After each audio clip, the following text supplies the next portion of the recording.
Hello and greetings. I'm the political ferret, but today I'm pretend to be the philosophical ferret, and we're gonna talk about evolution and humans and eugenics. Before we begin with that, I'm an agnostic. I do not care all that much about God, but I see the value of religion on one hand, and I also see some dangers in it. I used to say that all religions are the same, but in the last years I changed my point of view in that regards, and I think now that there are some religions that bring more good than bad, like Taoism for example, and some bring definitely more bad than good, like Islam, and with some others I'm indifferent.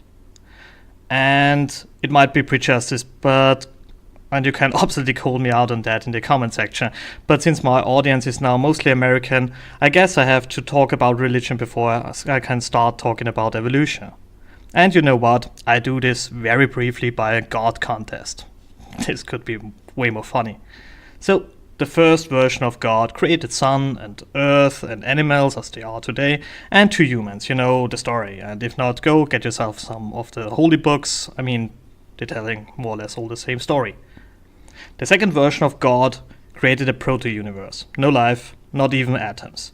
He defined the starting parameters in such an ingenious way that the universe that started as a hot ball is able to create planets and then life, and this life is able to diversify and change into becoming millions of species and billions of subspecies, and at least one of these species evolved to a point where it could discuss the concept of God.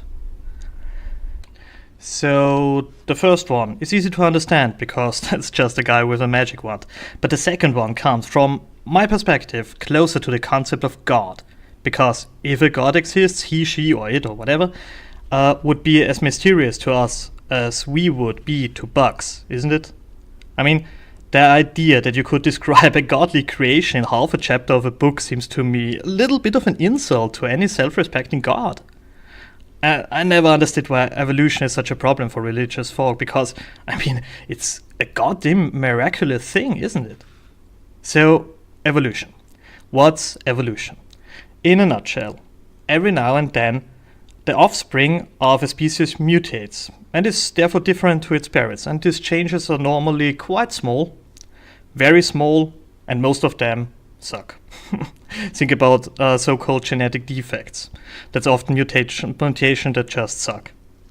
But every now and then, these mutations bring benefits to the offspring, and this will lead to more offspring of them. And that's a slow way, but there's a faster one. Let's imagine there is grassland and there are a lot of sheep on that.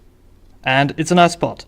But if you have, say, stronger legs as a sheep, it doesn't matter all too much. A bit, but not really much. But there is also a place where the environment is harsh, and some sheep go there. Because, they can. But it sucks there, absolutely. There is no grass, and it's stony, and it's absolutely crappy there. So they go back to the grassland, but at some point there is something like a rock fall, and some of these poor sheep are trapped now. Now the rules have changed. The environment there is harsh, and every little advantage will decide who survives and who not. The pressure increased massively.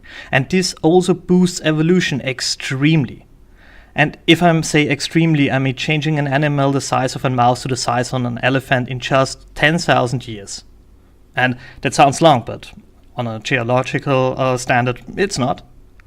Or a better example, it took less than this time to make a wolf into a little rat-like thing that my cat wants to eat. I mean, it all depends on how much pressure there is. But back to the sheep. The sheep in this crappy environment become super sheep if they are able to adapt before they die out. And at some point the barrier is broken and the super sheep come back in contact to the ordinary sheep. So what happens? Well, survival of the fittest. They will replace the weaker version if, and that's a big if, the characteristic that makes them superior in crap stone land also give them benefits in grassland. And that's not a sure thing. And this is very, very important. Try to ask yourself who's the better predator, the polar bear or the great white shark? Well, depends on the environment, isn't it? So, if we now can accept that the Earth is over 4 billion years old and life is around there since about 3 billion years, and that humans are in some way or another here for about 5 to 6 million years, there is plenty time for evolution. So, well, all humans are basically from Africa. We spread from the Central Africa over the globe. And that's not so long ago, about 120,000 years. But still, that's more than enough time for our hypothetical animal before to evolve from a mouse to an elephant, to a mouse to an elephant, and so on, about 6 times. And yeah, that's very theoretical, but still, it's quite a lot of time. So humans were divided for quite some time. And we adapted to fit into the environment.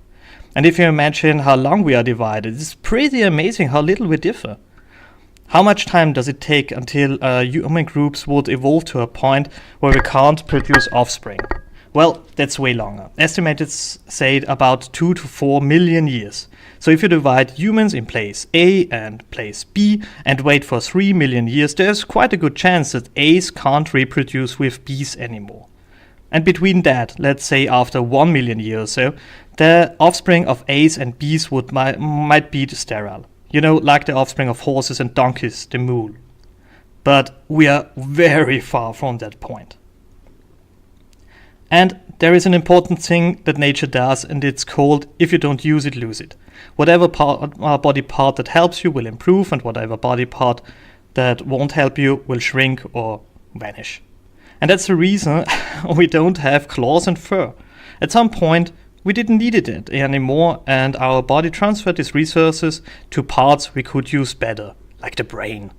That's the reason that there are no horses with wings, because the effort for the body to have wings and use them is way bigger than the gain. So a successful species will always divide into subspecies, and that's a good thing. As long as they can reproduce, you call them races, and if they can't reproduce, you call them species. And now we could talk about racism. But I just don't want to. We could talk about that one race is in average faster and the other is in average better in playing StarCraft. The next is better in reflecting sunlight with its skin. And we would argue that the least intelligent group, on average, could come up with the most intelligent person on Earth. And we would speak about statistics and no, I just don't want that. For me, race doesn't matter in the world we're living right now, because biological properties lost quite a lot of their significance. Yes, our genes define our potentials, of course, but what is a lot of potential worth if you don't use it? What matters for me are deeds. If you're an asshole, I don't like you. And I don't care if you're part of a minority. And if you're a decent person, I don't care if your grandfather was a war criminal. I value people, individuals. I understand what potential is. I understand what an average value is. I understand that if I shoot 1 meter left to a rabbit and then 1 meter right to a rabbit, I would have, in average, a dead rabbit. But in reality, I'm just a lousy shot. So, back to the topic. What about evolution? Is evolution occurring in humans right now? Of course, but we hinder it. You see, medical treatment did allow humans to survive and thrive. That wouldn't made it into nature. And in the words of World War Z, Mother Nature is a serial killer, and that's absolutely true. Mother Nature prefers the strong over the weak and doesn't give out silver for the second. She kills the second. Nature selection for human does not apply anymore to a very large degree. But sexual selection, well, that's a completely different thing. You see, there are two forces in selection. First is nature. Those who finish last get eaten. So be fast. That's the easy part. The second thing are women. Women in all species prefer men with attributes that reduces the survival in nature. Sounds strange, but it's true. It's a color with bird and the stupid horns on teeth on mammals and so on and so on. And it makes sense. You see, females are more important for a species than males. I mean, that's sad for me as a male, but it's still true. So it makes sense that a species has males who get eaten more often than females thrive. And this happens. What is it with the human males? Well, it's height. Females like big guys. And the thing is, to be bigger, nature doesn't increase the bone structure. That takes way too long. It grows bigger intervertebral discs. You know, the thing is between the bones in your back. And this doesn't end very well for the guys, I tell you. With no major who counters that, because in the good old times the guy with the spinal disc herniation was eaten first, this trend will go on. And to be true, that doesn't sound all too good for the human race as a species, isn't it? So should we interfere? Should the state interfere in that? And welcome to eugenics. Eugenics is the idea to breed a better human by selecting parents, genes, whatever. More or less all authoritarian states try to do that, to create some kind of superhuman. And it sucks absolutely on a personal level, so more or less every free state banned that. Or, did they? There's one eugenics thingy left, and that's the incest ban. Because this could lead to genetic defects. But on the other hand, the state doesn't interfere in cases where the risk is even higher. And here we are in the middle of a quite interesting philosophical question that nobody asked, because it seems that quite a lot of people are in absolute panic that they would come to the conclusion that we have to interfere in some way. And I think this fear is absolutely pointless, because nature will do what she has always done. Imagine the timescale. We interfere with our gene code by saving those who wouldn't survive in the wild since only some 100 years. And that's nothing for nature. One step for nature means 10,000 years, and she doesn't care all that much about one single step. Our ability to play around with our own gene code in some way or another is just another biological factor like bigger claws or sharper teeth. It might give us, whoever is us in this case, an advantage, or it could be an abnormality that leads ultimately to the distinction of this branch of humans, or all humans for that matter. We don't know what the future brings. The idea that some action done by a group, the state or whoever could help to optimize us better than nature is just stupid and arrogant. I mean, if we interfere, things like the Chihuahua appear. We are part of nature. And although I don't believe that God has a plan, I believe that nature has a plan. We are not a disease on this planet, from my perspective. We are the best chance for Mother Nature to expand into space. Perhaps that's our purpose.